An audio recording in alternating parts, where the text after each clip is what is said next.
Welcome back, everyone, to the X5 podcast. This week, we're going all out with a killer lineup of rock legends, bringing you the best moments from our past shows. Listen to this. We got Kip Winger, Mark Kendall and Brett Carlisle, Steel Panther, Billy Morrison, Tommy Clufetos, David Ellefson, Brett Scallions, Kevin Martin, Amber Wild, Dee Snider, Richie Kotzen, and Carmine Appice, all making an appearance on today's show. And stick around to the end for a surprise bonus clip of Billy Idol. So sit back, crank up the volume, and let's begin.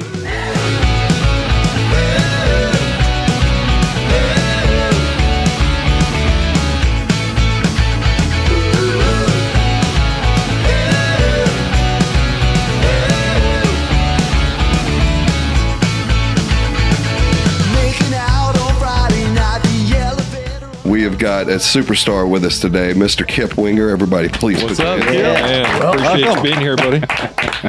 Welcome to the circus. What did you think when you pulled up here? Much. Well, I didn't know what to think, but when I walked in here, I was like, "Pretty cool, man." Like, this is an oasis in the middle of Say it. Say it. nowhere. In the middle of nowhere. What's the biggest bullshit job you had growing up? Yeah, in Colorado. That you just hated. That you look back now and like, so glad I dropped out of school and became a musician. No, I never. I painted apartment buildings. Did you? Yeah. That was fine. That was very zen. Was it? I was a waiter in New York when I was trying to get a gig before Alice Cooper. Now that sucked. That was awful. Yeah. Anytime you're dealing with the public. I was terrible at it too. And by the way, I could never add the tab, so it was like the bartender was always helping me with that. Like that was bad. I mean, I was. Do you not get anxiety when you go out to eat and you got like a table of 8 and the waiter is not writing down everybody's order? Oh, you ever seen them do that yeah. shit? Sure. They'll ask the whole table's order and you're like, hey man, you don't have to impress us. Just write it down. I'd rather you get my order right. It gives me an anxiety attack when they do that. Yeah, we were just in, like I say, I was just in LA and I stopped at this place called Pink's Hot Dogs or Pinky's Hot Dogs. Pinky's, Oh, yeah. None of them write anything down. We're like, we'll have this dog, that dog, this dog, this dog. Because I order I love hot dogs, like sausages. Yeah. Mm. We were giving you a wide berth. Hey, we're just getting to know you. I don't want to offend you too much. I was waiting for one of the smart remarks. Where I'm pulling out my black belt, motherfucker. Pure respect. I was going to say, well, speaking of sausages, that the whole Kip. Look, Kip is a sex symbol. I mean, he was. I was. Still is. Not anymore. No. My mother-in-law. Look, let me tell you something. Let me tell you about my mother-in-law. His mother. Hey, by the way, it's his mom. This is my brother-in-law. So my mother-in-law, we were sitting at the dinner table. This was a couple weeks ago. And I'm like, hey, I'm excited. I said, Kip Winger's coming to do the pod, and everything. And because we were talking about the show on the 9th. And she goes, oh my God. I'm like, shut up, for one. It's weird. She goes, no. She goes, oh my God, he's so good looking. Just so attractive, so good looking. And then Mark brought up a good point earlier. He goes, when you're good looking as this kid, can you imagine I'm just going to say it. You must have had 2 dicks to be able to keep up with you look, man. One was plenty. It's 24 hours in a day. I mean, holy shit, man. But you were on the cover of Playgirl. Yeah, Playgirl, man. Yeah, well, that was just a fashion thing that bad. Oh, here it is. Oh, shit. There she is. That's a bad cover. It's not even rock, The manager of Kiss, Bill Aucoin, called me up and he goes, why the fuck do you look like that on the cover? There's nothing rock and roll about that. You didn't pick it, did you? You just took No, I didn't pick it. I didn't do that. And they called me up and asked me if I wanted to do like a fashion thing, and my publicist at the time, oh, you got to do it. It's awesome. Yeah. But, Yeah, the guys will love it.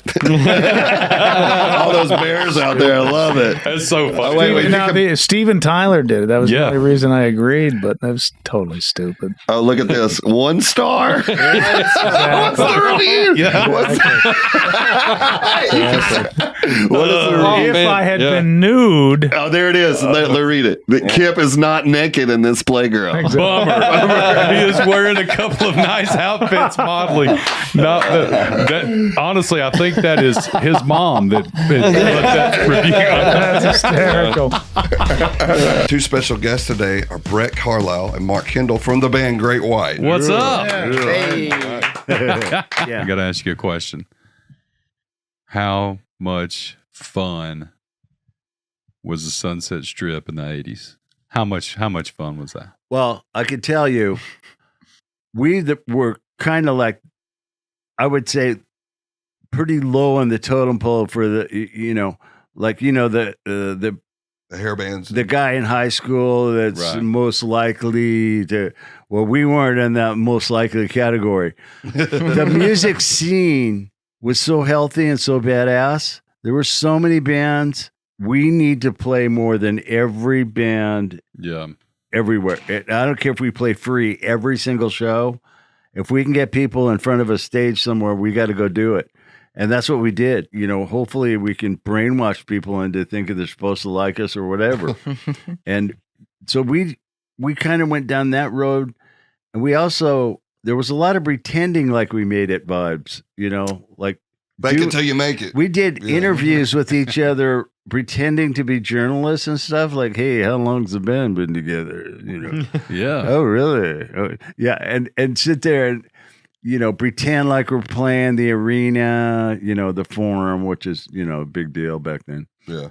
and just all this stuff, and it kind of reminds you that law of attraction vibe. It's like you have these dreams, and then they all happen. It's absolutely, it's so freaky that you're just numb to it. Yeah. Like you just accept it. All of a sudden, we're standing on the Forum stage, and these people are handing us platinum records, and this was what we were doing like 4 years ago, pretending to do Sure. this. You've already had this all is these like crazy. conversations. Yeah. This is You've already crazy. been here, done that. You got to Yeah, put this is that crazy. shit into the universe, though, man. And fake it till you make it, yeah. But you always have to put the vibe out that you're bigger, you're badder than what you actually are. Yeah. If you don't do that starting out, nobody's going to pay attention. Yeah, your audience believes what you show them. That's Yeah. it. Yeah. Yeah, you got to believe in yourself. Keep the dream alive. Yeah. We worshipped our heroes. We wanted to be them. We're watching Ted Nugent flying through on a rope, in loincloth. I mean, we're jumping off his amp. We're just everybody was just so killer. But as far as the Sunset Strip goes, we played in people's backyards and, clubs, but not Hollywood. Yeah. And once we felt like we had a pretty decent following, then we brought the show to Hollywood. Yeah. And then we started playing there a lot. And our hopes the whole time was it's one night, somebody's got to be in the crowd that That's can right. help us if we're playing Hollywood all the time. And it happened. Guy comes up, gives us his card, said, come down to the record company. Wow. We're like, holy shit. Yeah, if you And do it long enough, you keep your line in the water, you'll catch something. He just said, eventually, he said we have potential, but he hated our name. We had a different name. And What was he's that? the one What that was that- came what up was with that Great name? White. What was your name? Before Dante Fox. Dante Fox. It's a dumb name, but anybody that's been in a band knows what it's just absolute. Hey, there's a band called Smashing Pumpkins. It's such. Like, it doesn't matter. but it is torture when you're trying to think of a band name, Yeah, it is. and that was really the type name that we just like surrendered to. From the bass player came up with it. He said, "There's this guy, and he's just completely insane. He's on tilt, and he's from San Diego. His name's Dante Fox." I go, "Okay, that's good enough. I'm I'm over done, this. man. Let's just call it that. Right. You know? So it's by default. It wasn't like, oh man, that name's badass. That's killer. After going round and round for a while, finally it's like, you know what? Fuck it. I don't care what we call ourselves. Let's just put something on so we can put them on the marquees and Just play rock, shows. man. You know. Didn't the name come from like some kid because you were wearing like a white outfit or something like that? And then some kid was like, oh, look, it's Gray White. Oh, and then their manager. Or no, something what was happened like, as far as the name, when we Yeah. went to the record company the next day, which was an independent label called Enigma, and they had signed Motley Crue 1 year before and sent them off to Elektra, which is a major label. Come to find out, his two business partners did not want to sign the band. But he was full bore into it. He goes, well, I'll take him on myself. But he said, you know, I think the band has potential. I really like what I heard. Dig a couple of the songs, but your name, hate it. He hated it. gotta go. Hated our name. And so we go, oh no, like I was saying about being torture for a band to think of a name. It's just brutal. And I go, oh no, we got to think of a name again. Oh God. He goes, no, I got your name, Great White. Great White. It's like we totally did not like that at all. Yeah. But what happened was the singer used to call me Great White on the stage when I do a solo or something. But he never heard that. The night he saw us, he didn't say that. So after the gig, giving us his card, the whole nine, he's out in front of the whiskey, you know, people on a break in between bands smoking cigarettes or whatever. He said, I drove by in a car, stuck my head out the back window and screamed something to the crowd, whatever that was. I don't know. He said the kid next to him pointed to the car and goes, there goes Great White. And when that happened, because he already hated our name, so it just like light bulb. He just goes, I really like the way that sounds. Great White. Yeah, that's cool. We didn't like it because we didn't know what it meant, or you know what I mean? It wasn't really my nickname, but it was just something he said on stage when I did a solo or something, because I'm like, you know, the whitest guy on the planet or whatever. I don't know. I had this white jumpsuit, my guitar was white hair. Yeah, white hair, everything, you know, the man from Glad, if you will. And so we used to go shark fishing. Jack the singer had a boat. Like real shark fishing, or are you talking about chicks? I'm talking about like hammerheads, you know, okay. Nothing too insane, like, you know, maybe 150 pounds if we got super lucky. So we're fishing, right? And all of a sudden, just like, oh my God, dude, great white sharks. Yeah. Hello. Now we're liking the name because we're thinking sharks on t-shirts, you know, it's kind of a badass image. Yeah. Yeah. And the other thing we liked was the name didn't dictate what we had to play. That's true. It wasn't a name like Slayer where every song has to be Death to Your Mama. You know what I mean? Yeah. So we could play a ballad, we could do whatever comes out, and we're just called Great White. It's fine. It's not the type name where makes you play a certain way. But at first it was just like a shocker, you know, we just go, Great White. Ew. We go, we're going to lose our following. He goes, don't worry about those 70 people. Because I want to take this like worldwide. So we have the full band Steel Panther in here tonight. I'm talking Michael Starr, Sticks It In Ya, and Satchel, and Spider all in the same room, everybody. What's up, guys? Let's talk about On the Prowl. It's fucking amazing record. You guys are touring the shit out of it. I don't know if Satchel told you, but the record sold over 500 copies worldwide. Oh, wow. That's fucking amazing. Killing the game. Worldwide. Yeah, that's all the world. Yeah. Did you guys write that record over COVID and shit, over lockdown or whatever? Yeah, Satchel wrote it over, I think it was over COVID, right, Satchel? I don't know. I was pretty high. That's why it's so good. He was high. You know, he started getting high again, like using hard drugs, and he wrote a great I never record. stopped, actually. You said you quit. No, I never quit, dude. That's my man. You know what I said? Hell no one likes a quitter. Nobody likes a quitter, man. Hey, Charlie. Yeah. Do you notice any difference in the sound of that record versus any of our other records? Or I no? do, actually. I sure do. What do you notice? So, sonically, I'll be honest with you. I think it's probably the best sounding record Interesting. that you guys have ever done. Interesting. Like sonically, it's fucking amazing. Thank you. Seriously. We actually did that ourselves. We had Jay Wow. Rustin. Jay Rustin mixed it. What's up, Jay? Hi, Jay. But we did that truly ourselves at home. The only thing that we did in the studio is drums. We did 3 days of drums. Wow. 4 songs a day for 3 days. And then Who'd y'all bring in? What's that? Yeah, We brought in Danny Serafin from Chicago. What a dick. What an asshole, dude. And we did that. Michael came over to my house Yeah. because we lived near each other, and I engineered. He sang. Satchel was on FaceTime. We all did the record. Satchel did the guitars at his house. Spider did the Wow. bass at his house, and it's killer. They Satchel and Styx produced my vocals on that record.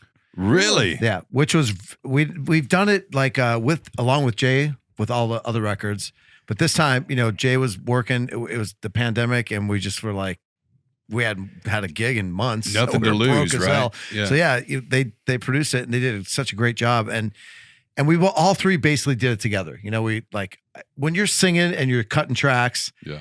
You have to rely on the people that are producing you, and you have to let go and just trust them.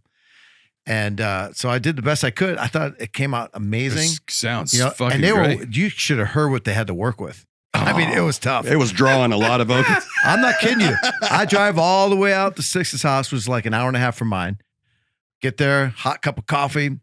We all chit chat before we start the session. Then we'd start a song. I have no voice. Listen, the truth is, he gets warmed up. He starts singing a line or two.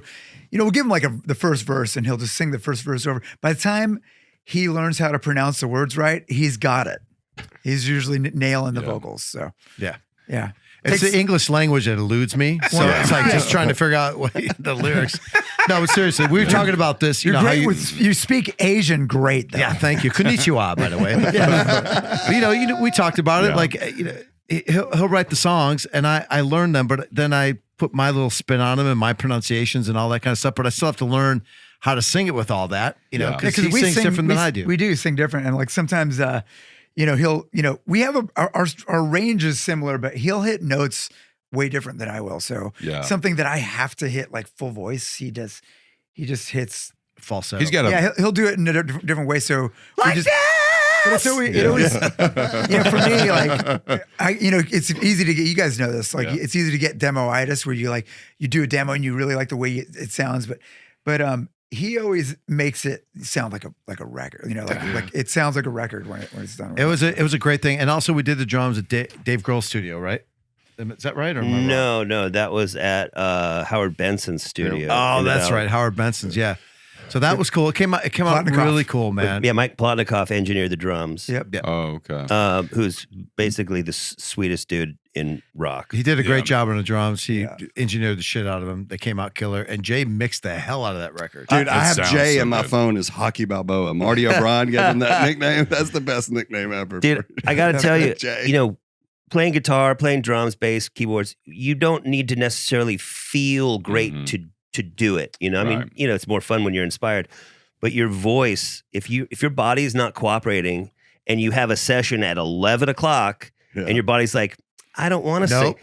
The flowers are blooming and my nose says, nope. That's why we always have a male masseur ready to go. You got Jock on retainer. We had Jock Rock. Oh, Jock. Jock Rock. That's the best for singing. You blow a load and you can sing anything, dude.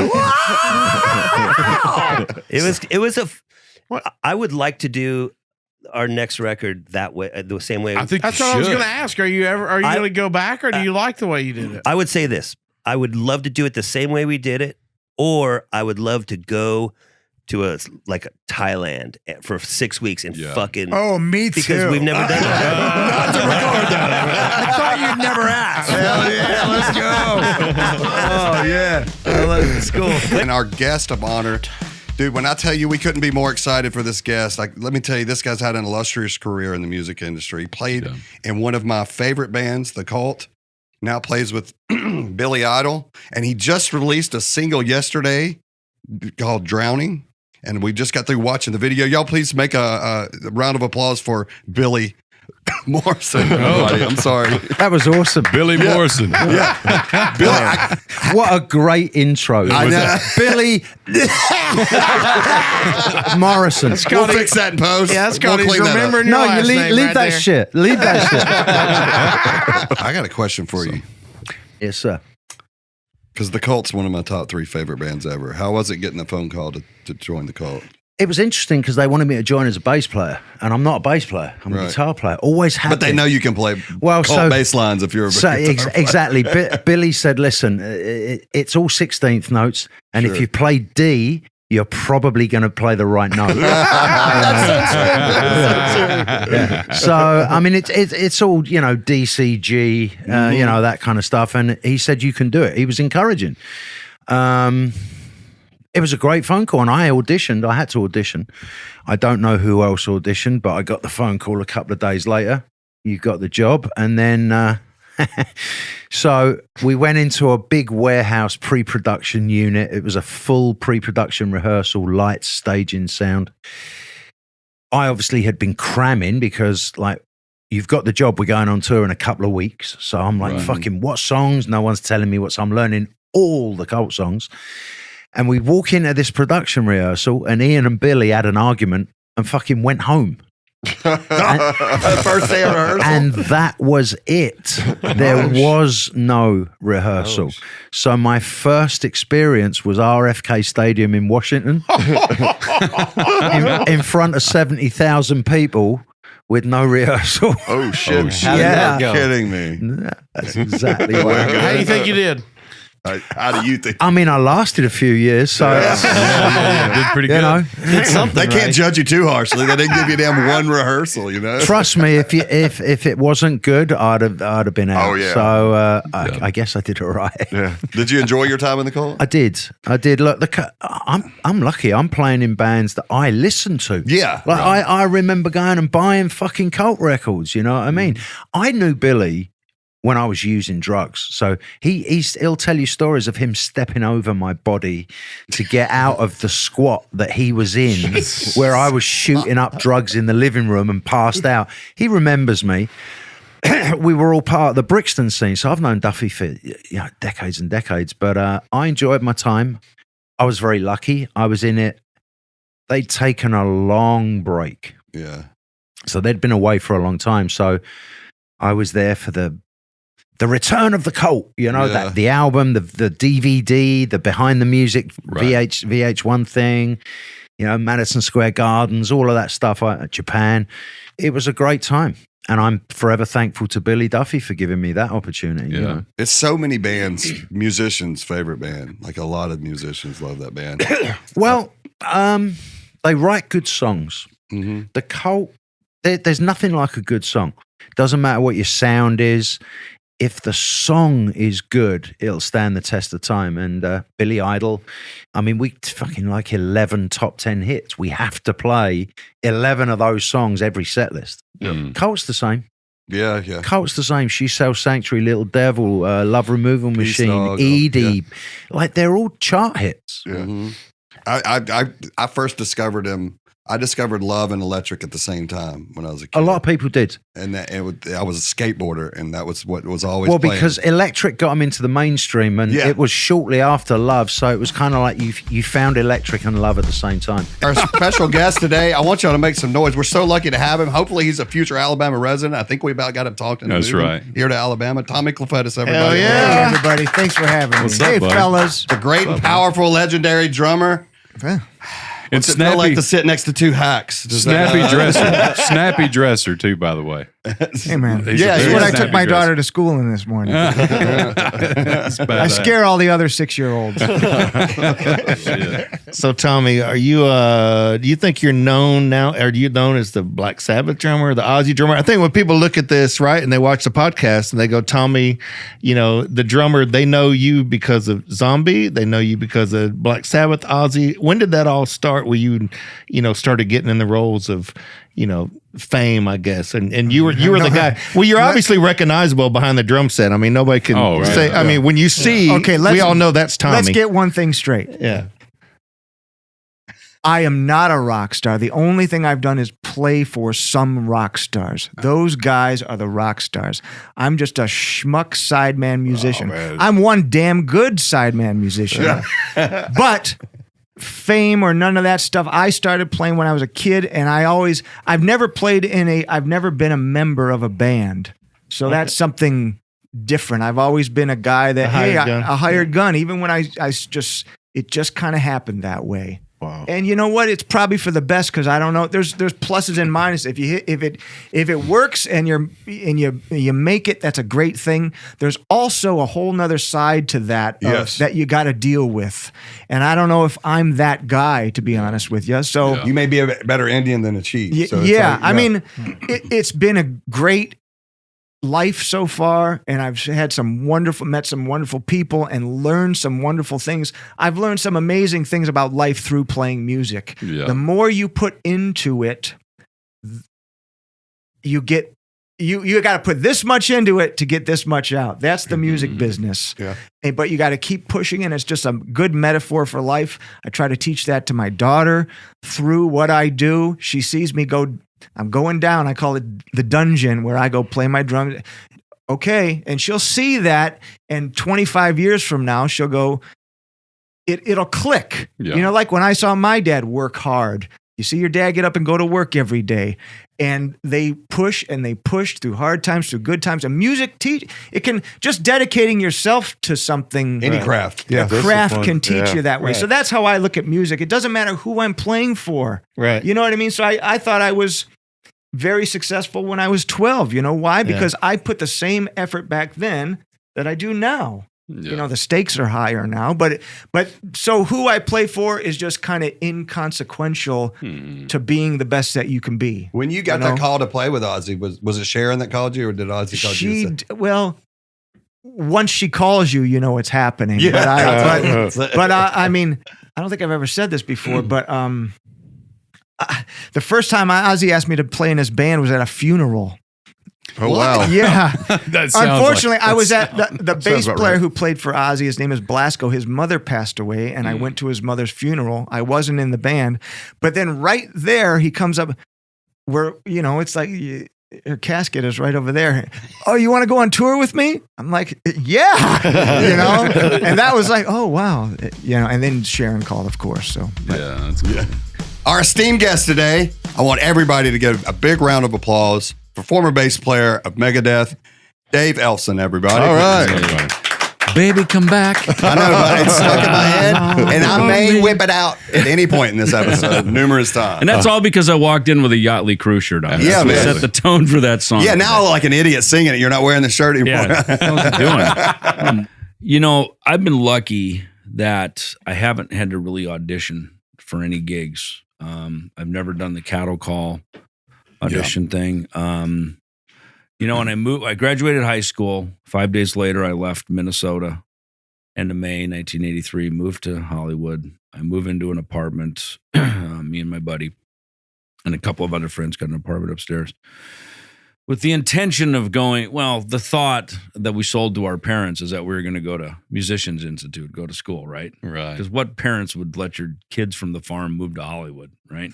Unless there was an end game. We're going to go to school. Yes. Right? Sure you are, right? Missionary trip. Yeah. And MI was great, right? Yeah.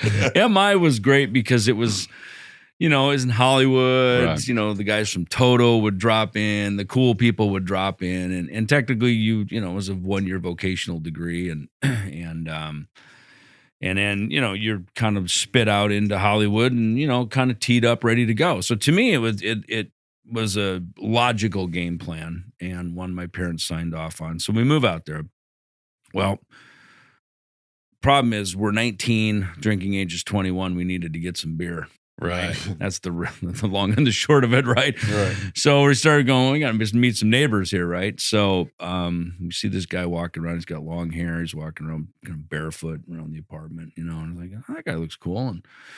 And so as it would go, we realize he lives upstairs. So we knock on his door and ask him to buy some cigarettes, and he slams the door in our face. And And then, because they aren't as friendly in California like they are here in Alabama and up in Minnesota, right? I realized that right away. There, I know. These people are not nice out here in California. Yeah. So then we knock again and say, hey, you know where to buy any beer? And so he lets us in the apartment, and it's Dave Mustaine. Oh, no and shit. we didn't know who he was, and we didn't know who Metallica was, because this was all hadn't reached the Midwest or probably Alabama yet, right? Yeah, right. So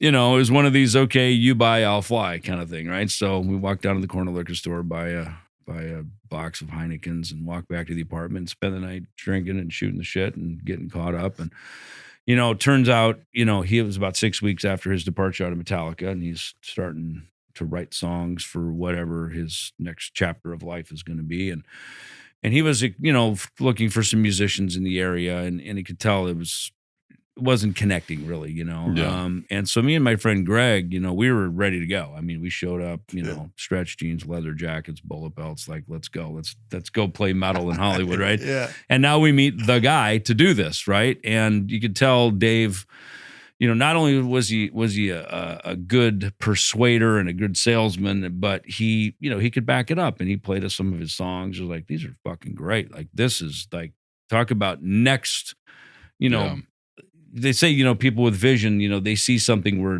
everyone else sees nothing, right? So he could see around the corners and up ahead. And of course, he had his experience with Metallica.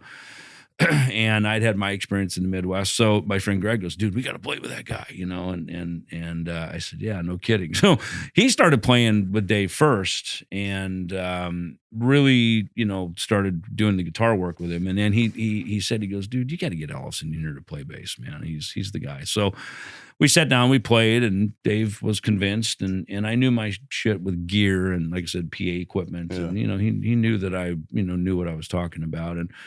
And I was, I was maybe not as outspoken then as I am now. I've just learned how to talk a lot more now, but and in the room, you let him talk. He was the guy. He was going to be the leader of the pack, right? And he made that very clear. So it was sort of like, just line up behind him and follow him, And I heard John Bon Jovi said the same thing. He said, just get in line. I'm leading the way. We're going to the top, and just follow along, Yeah. And so some bands have leaders, some are democratic. Ours had a leader, So that was the path that we did. And 40 years later, here we are, So for me, again, a long answer to a short question, moving to Hollywood, That's a big jump though. It is. And I mean, here's I think the lesson for it is, you go thinking, okay, plan A, well, we'll probably go to school. We'll see how this plans out at least. And really plan A was plan B, because plan A was what exactly happened. We're going out there to fucking play metal and start a band. And don't even make a plan B. Change the world. Yeah, that's that. The plan A is, play metal, change the world, right? But your parents aren't going to buy that, right? You know what I mean? So, and I think that's it for me. I've never had a plan B. There's always only been a plan A. There you go. And I think that is the lesson, is just go at it with everything. And honestly, I'm just wired that way. I can't think of a plan B, The only plan B is when you get a girl pregnant. Hey! Wah, wah. So I do that car off the cliff thing, Eric. Yeah. And our special guest today, coming all the way to Back Porch, Alabama for us today. Y'all please give him a round of applause for Brett Scallions, everyone. Yeah. Hey, buddy. Good to be here. Pleasure and an honor. Yeah, I bet when you pulled up, you're like, it's a real pleasure to come all the way out of here. Hey, man, I'm from Tennessee, so I know country. Oh, yeah. You talk about that first album. I'm sure you're excited about putting it together. You guys got the advance. We got our record deal. We're going.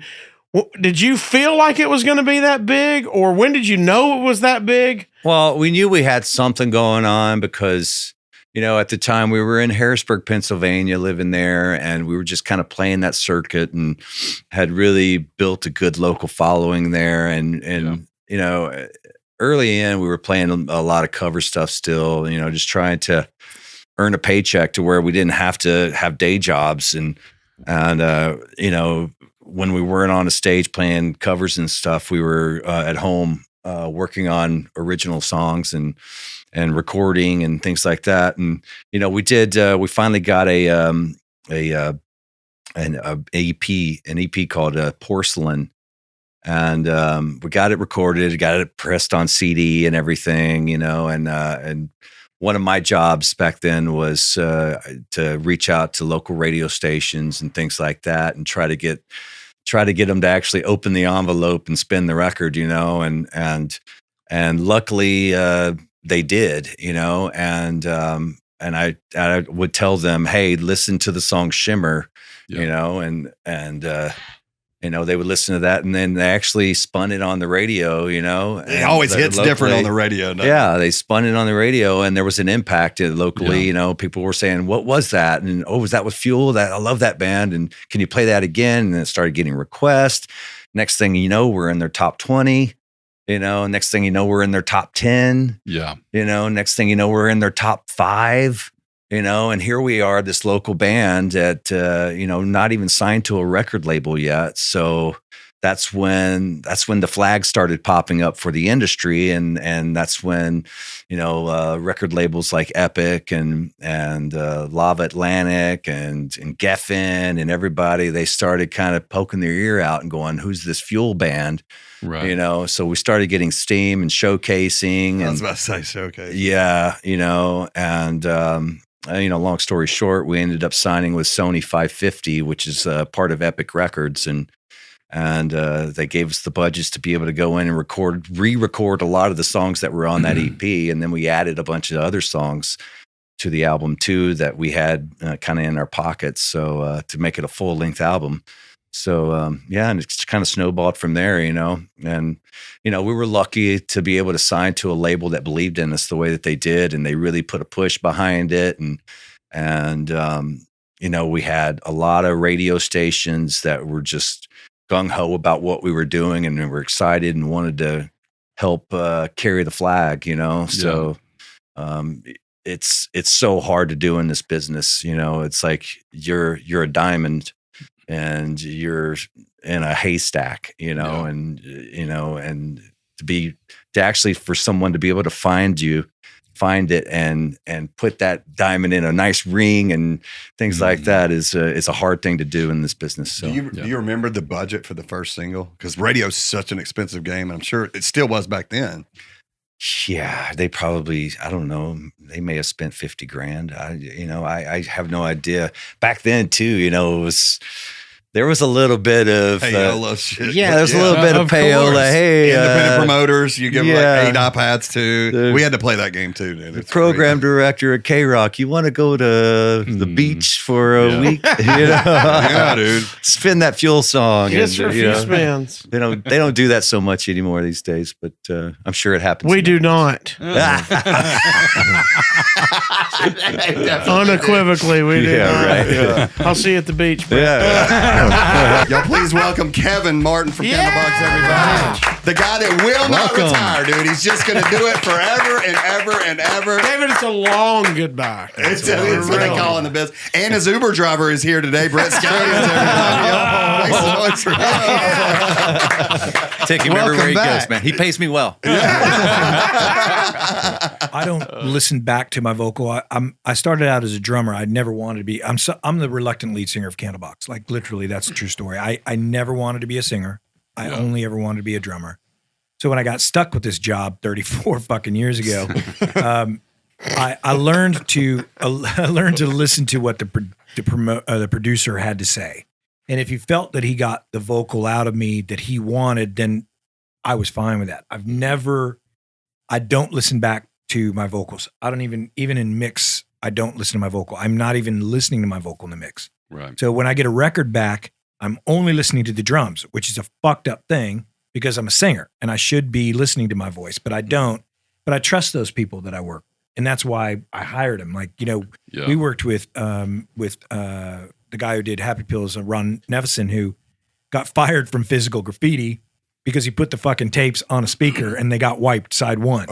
So John Bonham had to go back to the studio and retract that fucking whole side one of Physical Graffiti. Oh my God. But he didn't tell us that when we hired him. He told him, I was the engineer on Physical Graffiti. Years later, I heard the fucking story. But I was like, oh, that's great. And that's why our record sucks. But so I've always trusted those kinds of producers. And that's why Far Behind sounds the way it does. Kelly Gray knew what he was doing. I didn't. As a singer, if you are comfortable with what you're singing and you believe in what you're singing, that's all that matters. Right. And at the end of the day, we've all got records where people are pitchy, notes are wrong, they're sharp, they're flat, whatever. But the emotion that's behind that, and this is one of the reasons Brett's such a great singer, is his delivery is everything to those fucking songs and everything he's ever done. And that's the importance of it as a singer. For me, live, I don't have any of my vocal in my wedges. I use the room. So I don't use in-ears. I don't like the isolation of it. It makes me feel uncomfortable because I hear too much of myself. As a singer, I don't like my voice, which is a weird thing to say. That's why I just do what I do and I don't bother playing it back. Do you hear mistakes on your first album? All over the fucking. Dude, does that drive you crazy? Because Stephen Adler used to talk about that with me all the time. It doesn't drive me crazy because my performance, like Far Behind in You, I was telling Charlie last night, and I've told the story before. Those are from a demo that we recorded in 1992 Easter Sunday. Those aren't the re-records for the record. Really? Those are from, and that is one 24-hour session in a studio. The vocals for You and Far Behind are one take vocal. Wow. Get the fuck out of here, dude. That's amazing. And that's why ever since then, I'm like, I'm never going to fucking question what I do. If the producer likes it, I'm going to leave it alone. We've got two band members from the band Amber Wild here today with us. We got Marshall Vi in here, everybody. Please make some noise for him. Right, Marshall. Hello. Marshall's an unbelievable singer as well. Marshall, thanks for bringing your lead singer in here today with us, man. It really means a lot that you let him tag along for this podcast. It took a lot to get him here. For us to get to play and then watch them every night, it really makes you, up your game and study what you do. Because, you never want to be another band. You can't out Kiss, but you can be the best version of you and take away a ton of just ridiculous insight from watching that show. I mean, and not only is the show amazing, but it's the most consistent show I've seen. It's every single night. Yeah. The difference between a bad night and a great night, it's like, no, they're only great nights. Yeah. It's like, they're different shades of great. And it's wild to see a band that far into their career where every night they go out and just throw it all down. Yeah. It's awesome. And then I think it's weird because I grew up obviously so close to it. So I didn't grow up really listening to a ton of Kiss. It was more, dad's band and dad's work. And when I was maybe like 17, I was like, I got to try my best to let me just try and listen the way a fan would or someone. So I got Kiss Alive because that seemed to be kind of everyone talked about that. And I'll never be able to listen like a pure fan, but I did my best to kind of, disconnect. And I'm like, whoa, this is actually so sick. And then, I kind of started listening to some of the earlier records and made my way through the discography. But like all the theatrics aside, which are awesome, they're just great songs. Like if you close your eyes and go to a Kiss show, like they're killer players playing great songs. And I think a lot of times people will try and go, oh, it's all spectacle. It's not a real band. It's like, they do say that. Get up there and try and do that. Good luck. I'm like, no, that they have incredible songs, timeless songs, great players. And it's so cool looking. And they blow up a million pounds of shit every show. That's like, you can't, how do you top that? It's like, you got everything. People like their favorite era Kiss. There's eras of it to like. It's not just, do you like the band or not like the band? There's this era, this era, this era. There's so many different. It's crazy. There's very few bands that you can say that about. You joined a band with Paul's son. Did you think, oh, it's something he's never going to want to talk about, like being in a band with him? You're like, and I want to have a million questions, but like, I don't ever want to ask him because I know he's over it. He doesn't give a shit. It's just his dad. Yeah, it's funny because the first real band I was in before this band, I was in a band with twins, the bass player and the lead singer. Their dad was the lead singer of REO Speedwagon. And we got to open for REO. So it's kind of like, oh, here we go. We see what you're doing. We see what you're doing, Marshall. Just moving down the line. I'm like, who's next? Shit, man, who's next? The Nelson twins kids start a new band next week, I think. Author, multifaceted businessman, rock icon, Mr. Dee Snider, everybody. All right. I'm hoping one day to get to that point with in that class of a man who needs no introduction. I don't think I'm there yet, but I'm pretty close because I pretty much can't go anywhere without people recognizing me. Yeah. Red, white, yellow, black, young, old. It's pretty amazing, actually. It's stunning. Twisted Sister formed, well, in 73. I joined in 76. But this was coming out of the disco era. And rock bands couldn't get arrested. I'm not talking about recording. I'm talking about working in a bar or a club. People wanted dance music. They wanted to dance. They didn't want to hear live rock and roll. And the idea, so if you played in a band, you had to play covers. No, I mean, I'm not saying there was no existing original clubs or whatever, but they were few and far between. So you played covers. And if you wanted to do an original, you had to like lie about it.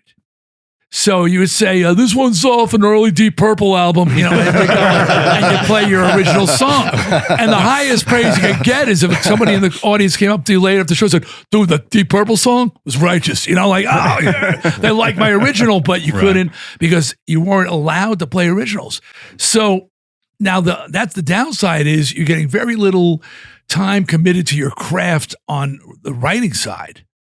But on the learning to sing and learning to play by playing Ozzy Osbourne tracks and copying Randy Rhoads solos and working your vocals. I auditioned for Twisted. I did Zeppelin pristinely and studying Robert Plant to that level. Like you could really understand the blues quality. It made me a better singer. Of course, along the way, somewhere you've got to get your own style, and and that's where and I think that contributed to the fact that it took Twisted Sister 10 years to break. 10 years, over 8 years to get a deal. We were rejected by every label in the country 5 times, 5 times, and when at the time I felt we were being, I don't know, we just weren't appreciated or whatever because we had huge regional local following. But when I hear JJ French, my guitar player, I love you, Jay, you know that. But I mean, he releases everything. So we've got, the Club Days 2. And I'm hearing some of the early stuff I wrote and I cringe. When I hear these first demo tapes, I go, my God, no wonder we didn't get signed. This stuff is crap. The 10,000 hour theory, guys, have you heard that? Absolutely. Yeah, well, it's real. I had to write hundreds of songs before I learned the craft of songwriting. I thought my first songs were brilliant, but they were not. Right. They were bad, so I realize now that while we really, particularly our live performing, like people see me perform live and they go, "Wow, did you get so good with an audience?"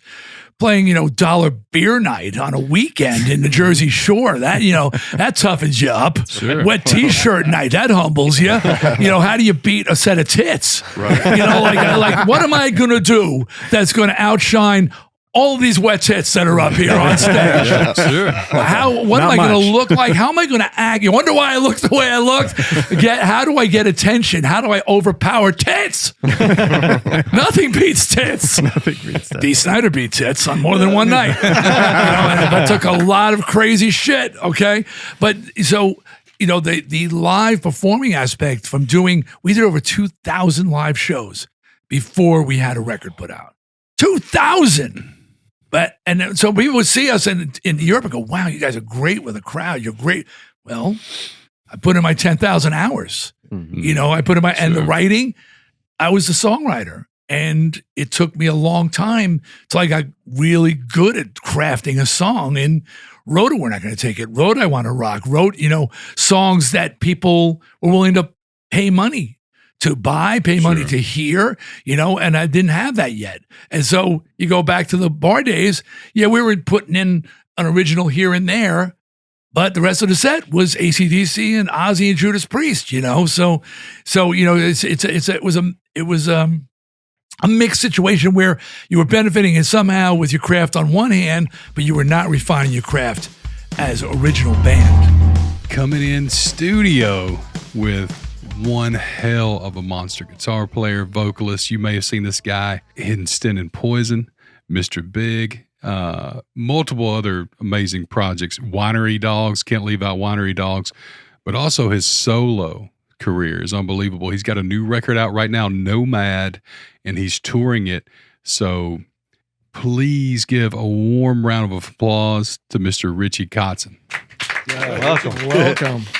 I don't think I've ever done anything like this before. Oh. An interview where there's this many people with microphones, and I gotta say, it's a little intimidating. Just picture you're in a living room Yeah. with a bunch of We're people. just hanging out talking. That's what it is. Yeah, this is an intervention, actually. I know. Richie, we got That's what I'm thinking. And I don't drink anymore, so I'm wondering what I did. We're going to go around the room, and everybody's going to tell you how you hurt them and how you affected them. Not on. I have a record with Adrian Smith, too. That's true. Iron Maiden, baby. And that's just been such a great thing for me because, I grew up an Iron Maiden fan. Can I tell you the story Absolutely. how that came to be? Because I think it's interesting. So, and you and I were talking earlier about the magic of the Sunset Marquee. So, for years, not so much now, but I used to be in that place like 3-4 nights a week. The front bar or just the hotel? The front bar. Yeah. And so the whiskey bar, it was called. Yeah. And so one night, my friend Pedrick and I are out driving around looking for something to do. And this is many years after, that place was hot, in the 90s and 2000, early 2000, but it kind of changed later on. And so, and this must be, I think this must be 15 years ago. And Pedrick and I are out running around and I go, let's go by the Sunset Marquee. Might be something happening.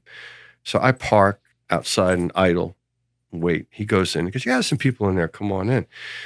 So I go in and we start talking to this young lady, and she's like, "What do you guys do?" And Pedrick starts talking about my singing and my guitar playing.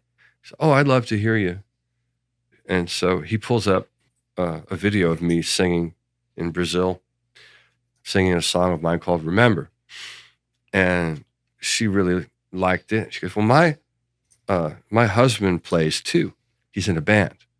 And we're like, "Oh, what band?" She goes, "Iron Maiden." And my teeth started to fall out. And because when I was a boy, I listened to Number of the Beast religiously. Sure. Every day before school.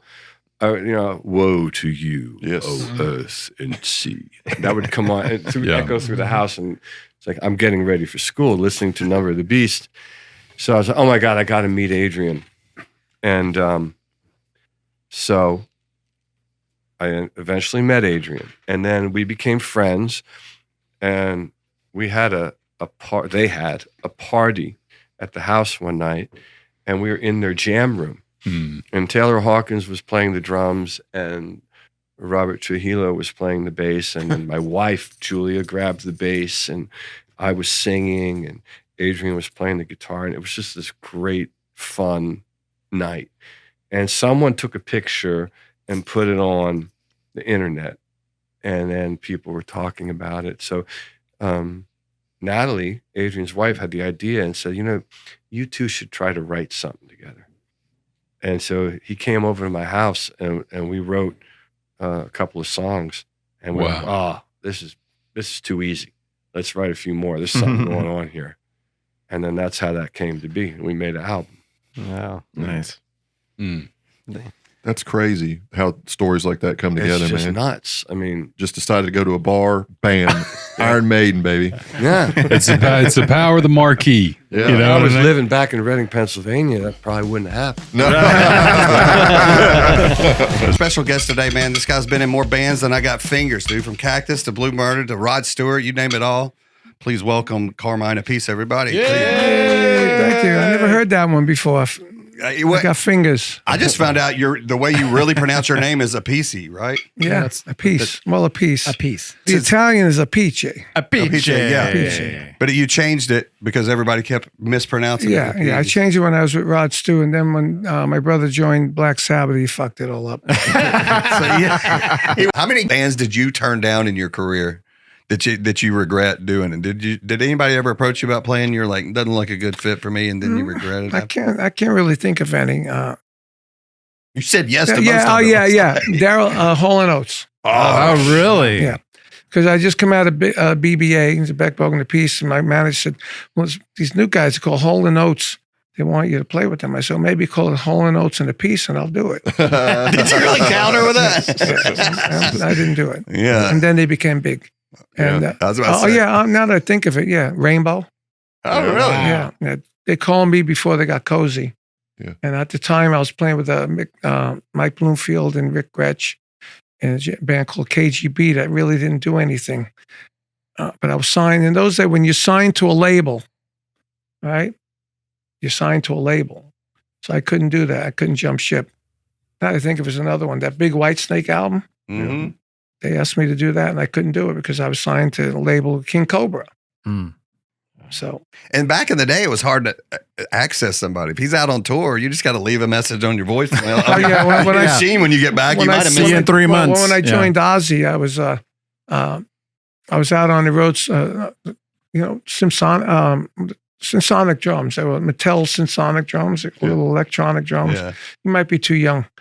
But, I'm 48. I'm not too young. Like I said, you might be too young. Anyway, this is 1983. Nobody's ever told him that before, by the way. I know, that's the first time I heard. When were you born? 76, when you joined Rod. Well, you were 7 years old, so. Anyway, so I was, and Sharon called my manager, and my manager told me to call Sharon. I said, what did I do? Yeah, she's in and trouble. I joined that, and then, the rest is history. She fired me and all that. But, but that was a good one. The Whitesnake one, man. Yeah. I said, I can't do it. And they went out and sold 27 million records. Yeah.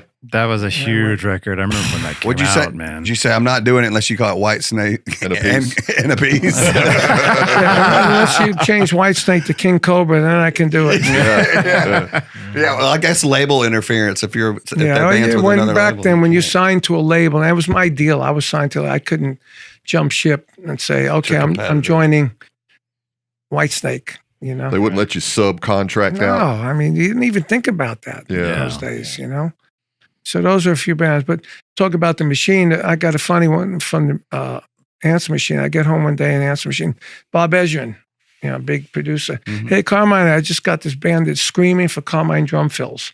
I said, okay. So I call him up and go, who's the band? He says, Pink Floyd. That's Pink Floyd. Pink Floyd? Me? And Pink With your Floyd? drumming? So he said, yeah. I said, where's Nick? We knew those guys. And so, he said, well, Nick he's been out racing his Ferraris, and his fingers don't have calluses. So they want some new blood. And it was me and Jim Kellner played on it. So I said, wow.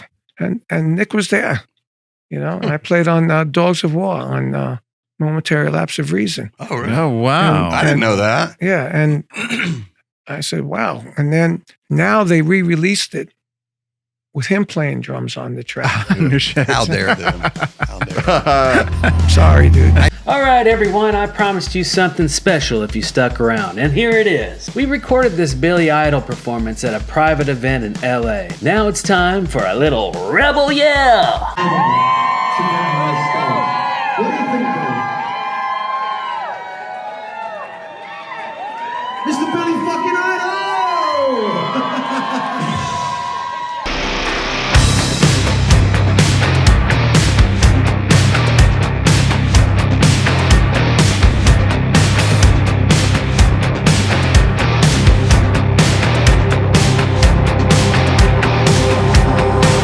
Hi there, Charlie.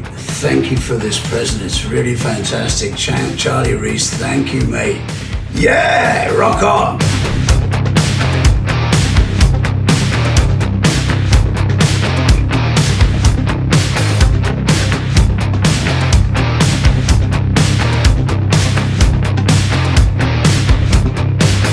Charlie, someone wants to say thank you. Thank you so much, Charlie. Really appreciate it. He laughed. He actually laughed. It's very funny. Great, thank you. Cheers.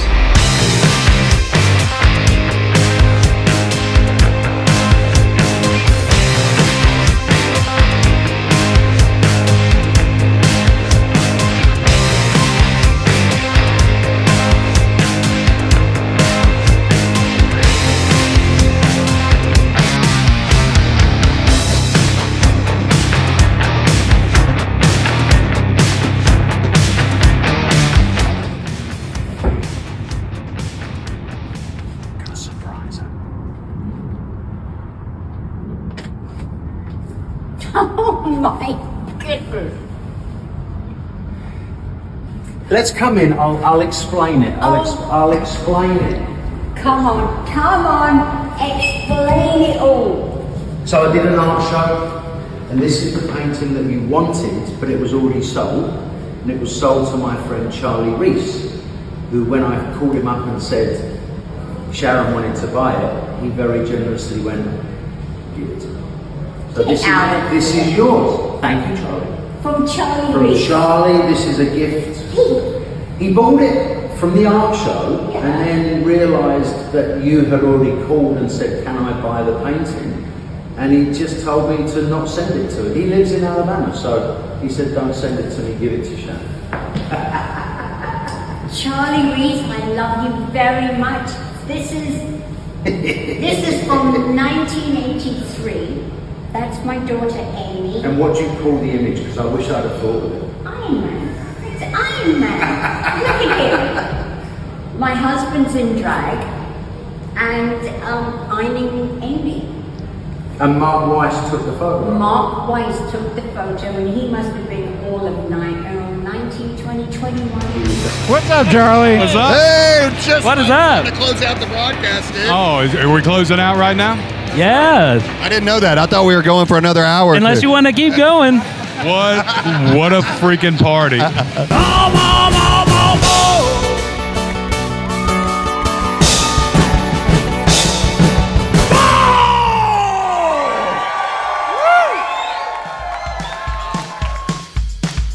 And that's a wrap for this week's episode of the X5 Podcast. Huge thanks to all the incredible rock stars who have joined us over the years, and for you for sticking with us. Don't forget to like, subscribe, and drop a comment. Let us know your favorite clip from today's show. See you next time.